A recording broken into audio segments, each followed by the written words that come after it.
agama, sudah disekolahkan agama, sudah dikasih makan halal, sudah dikasih tunjuk ajar, sudah dinasehati, tak juga. Kita sudah tidak kurang usaha. Wala taziru waziratu wizra ukhra. Kita tidak memikul dosa orang lain. Bapak tak memikul dosa anak, ibu tak memikul dosa cucu, dosa tanggung masing-masing. Tapi kalau tak dididik dengan baik, tak sholat mereka, tak puasa mereka, pacaran mereka, LGBT mereka, maka ibu dan bapak berdosa karena menyia-nyiakan amanah. Alhamdulillah, masjid penuh, anak-anak datang. Alhamdulillah, tuh anak-anak banyak datang. Jangan takut ibu, jangan takut berdosa karena sudah dibawa anak ini ke masjid. Mana yang lebih kita dulukan? Kewajiban kita sama Allah atau sama suami? Kasihlah contoh. Kalau pertanyaannya umum, gimana saya mau jawab? Allahu Akbar, Allahu Akbar, kata azan. Datang lakinya, kau buatkan aku dulu kopi. Mana yang lebih didulukan? Ibu sholat atau membuatkan dia kopi? Ini tak akan terjadi. Kenapa? Karena bapak itu pasti ke masjid sebelum azan. Mana mungkin dia minum kopi orang azan? Tapi ibu dapat Fir'aun. Nah inilah.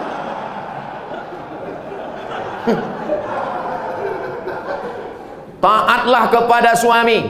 Innama huwa jannatuki wa naruki. Suamimu itu bisa jadi surgamu, suamimu itu bisa jadi nerakamu. Kan itu yang selalu dihafal hadis oleh suami kan? Surga kau, sini. Suami yang bagaimana bang? Ibu mesti cerdas sikit. Kasih tahu dia suami yang ke masjid bang, dia ke masjid. Tapi ibu juga tak bisa menasihati bapak itu. Jangan mentang-mentang ibu udah pengajian pulang dari sini bang. Assalamualaikum. Nah, mudah-mudahan bapak yang belum ke masjid, amin. Tapi kalau ditengok ini bapak ini sama ibu ini orang-orang masjid semua, insya Allah. Kita doakan mudah-mudahan dapat hidayah. La ta'ata li makhluqin, itu kaedahnya. La ta'ata li makhluqin fi maksiatil khaliq. Tidak ada ketaatan kepada manusia kalau menyebabkan durhaka kepada Allah. Ibu disuruhnya misalnya buka jilbab. Aku tak suka lah nengok kau jilbab, macam nenekku tengok. Coba kau buka jilbab itu, kau cat warna rambut kau 3 warna, merah, kuning, kelabu. Ibu tak mesti patuh karena perbuatan itu melanggar syariat Islam. Taat dan patuh pada suami selama itu taat kepada Allah dan Rasulullah SAW. Kalau disuruhnya ibu pakai jilbab panjang, patuh. Kalau disuruhnya ibu ikut pengajian, bagus. Kalau disuruhnya ibu bersedekah, patuh. Tapi kalau disuruhnya melawan perintah Allah, la ta'ata. Itu kaidahnya. La ta'ata li makhluqin fi maksiatil khaliq. Tak ada ketaatan kepada makhluk kalau menyebabkan maksiat kepada Allah. Ustaz, apakah kita terlalu khawatir dengan virus COVID ini bisa merusak akidah kita, Pak Ustaz? Misalnya bapak saking takutnya kena penyakit paranoid, ketakutan tak tentu arah, itu tauhidnya sudah kena itu. Wa kadzalika ja'alnakum ummatan wasata. Kami jadikan kalian umat yang pertengahan, tidak terlampau berani sampai nantang-nantang petantang-petenteng, tidak pula terlampau takut, bukan ekstrim kanan, bukan ekstrim kiri, tapi pertengahan. Berserah diri kepada Allah, beribadah, ikut protokol, tetap ikuti, jangan terlalu terbawa oleh media. Yang namanya penyakit itu dari dulu sampai sekarang ada, dan tak semua orang yang kena COVID mati, dan tak semua yang mati itu kena COVID. Ada juga yang mati kena bersin. Berapa banyak orang tak sakit mati, menguap mati. Banyak orang yang tidur mati, tidur ketuk pintunya subuh tak bangun-bangun, pas dipegang tak dingin macam es batu. Oleh sebab itu berapa banyak pula yang dinyatakan positif sehat. Nah, itu jangan terlalu takut. Semua yang mati itu kata Nabi, lan tastakmil rizqaha wa ajalaha, lan tamuta nafsun, tidak akan mati orang qabla an tastakmila rizqaha wa ajalaha. Kalau sudah rezekinya penuh, kalau sudah umurnya penuh, pasti dia mati. Kenapa Abdul Somad itu tak mati-mati? Belum penuh. Mau dibunuh orang, mau diusir orang, disantet orang. Kalau memang belum penuh, tak mati. Tapi kalau sudah penuh, mati. Nah, ibu-ibu bapak ini semua belum penuh lagi. Nanti kalau ada yang penuh, kemana sih anu kemarin? Udah penuh dah. Mati lewat. Jadi jangan terlalu takut. Takut itu yang membuat kita akhirnya imun kita jadi turun. Kalau sudah imun kita turun, maka kekebalan tubuh kita hilang, penyakit pun datang. Saya tidak tablik akbar nih dari bulan Maret, April, Mei, Juni, Juli, Agustus. Pertama kali saya keluar sejak COVID, inilah ke Medan.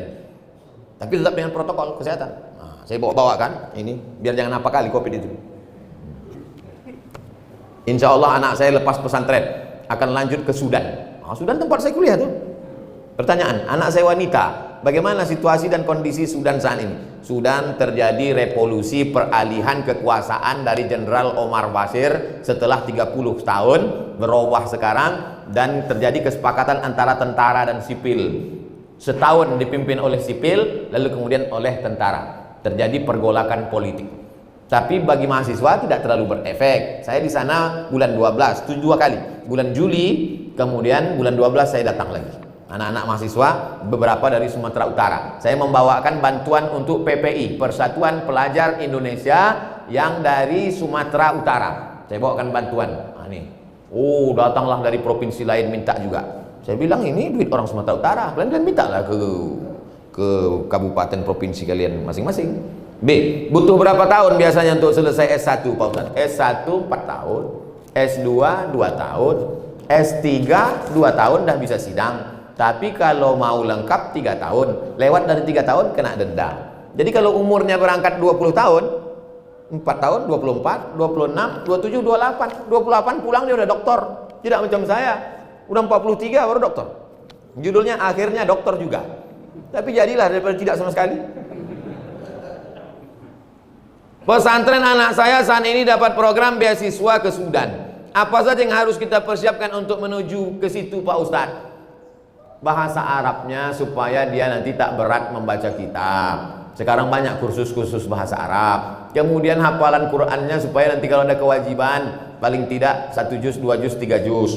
Kalau kami di Azhar Mesir dulu 2 juz 1 tahun, 4 tahun 8 juz. Di Sudan tak ada hafalan Qur'an. Oleh sebab itu maka jangan terlalu takut, jangan terlalu khawatir. Banyak anak-anak Sumatera Utara di sana. Mereka punya persatuan pelajar mahasiswa dari Sumatera Utara.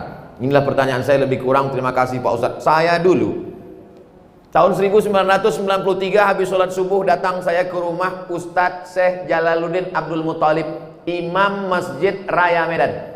Imam Masjid Raya Medan itu namanya Syekh Jalaluddin Abdul Muthalib, wakil rektor Universitas Al-Wasliyah. Habis subuh datang saya ke rumahnya di Simpang Limun. Assalamualaikum Ustadz. Waalaikumsalam. Aku mau sekolah ke Arab Ustadz. Waktu itu saya tak tahu Mesir, Sudan, Maroko tak tahu. Yang tahu saya Arab aja.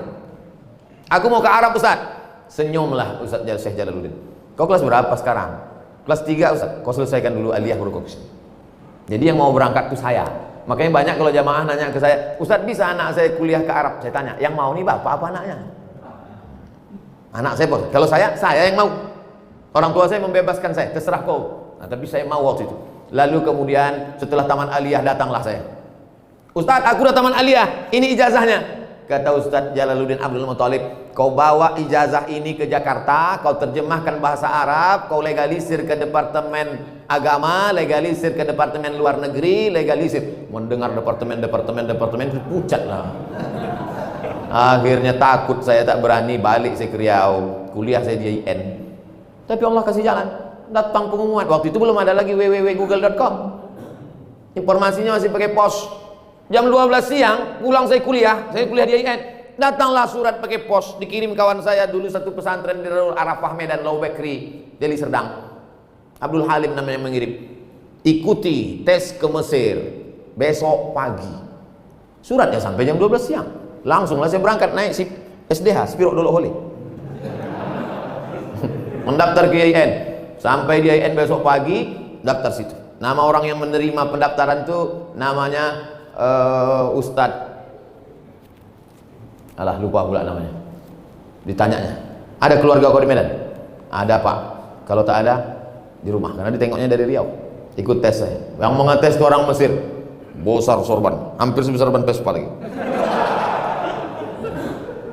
Mas Muka kata dia, what is your name? Langsung saya jawab, Abdus Somad. Nah, itu pula PD-nya kita kalau nama kita ini ada di Quran kan? Abdus Somad. Abdus Somad.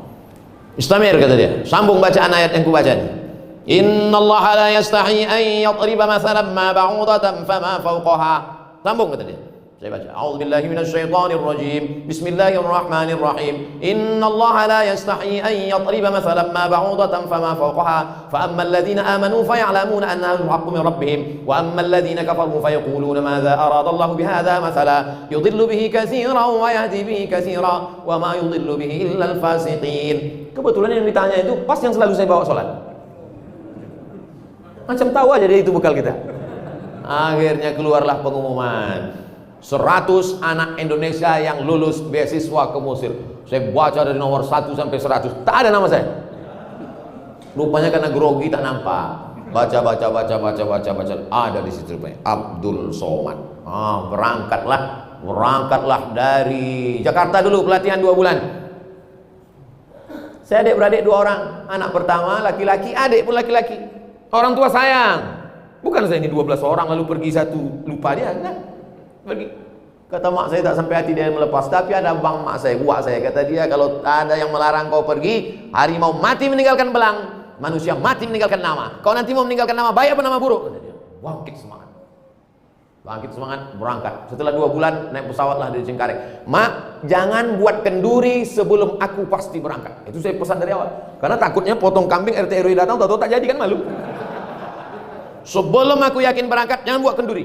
Begitu sudah di Cengkareng, udah mau berangkat, baru telepon. Aku sudah mau masuk pesawat nih. Kalau mau buat kenduri, kendurilah. Saya dari dulu memang begitu. Takut saya berspekulasi. Lalu kemudian berangkatlah kami naik Royal Jordan Airlines. Kenapa pesawat itu Ustaz naik? Itulah tiket paling murah. 5 September 1998 sampailah saya di Kairo, Mesir. Di sana itu ada 2, satu HMM, Himpunan Mahasiswa Medan, yang satu lagi KSMR, Kelompok Studi Mahasiswa Riau. Saya ikut Riau, dan orang tua saya di Riau. Oleh sebab itu lanjut, kemudian S2 ke Maroko, habis itu S3 ke Sudan, habis itu dapat visiting profesor dari Brunei Darussalam, habis itu Datuk Sri Ulama Asia Tenggara, habis. Yang tinggal belum satu lagi, almarhum, tinggal itu lagi. Bapak Ibu yang dimuliakan Allah Subhanahu wa taala, hidup ini kita jalani saja, bangkitkan semangat. Insyaallah menatap tatapan Bapak Ibu adik-adik semua, insyaallah kita ini semangat semuanya insyaallah. Amin. Ya rabbal alamin. Ala hazihi niyah wa kulli niyatin shalihah. Al-Fatihah.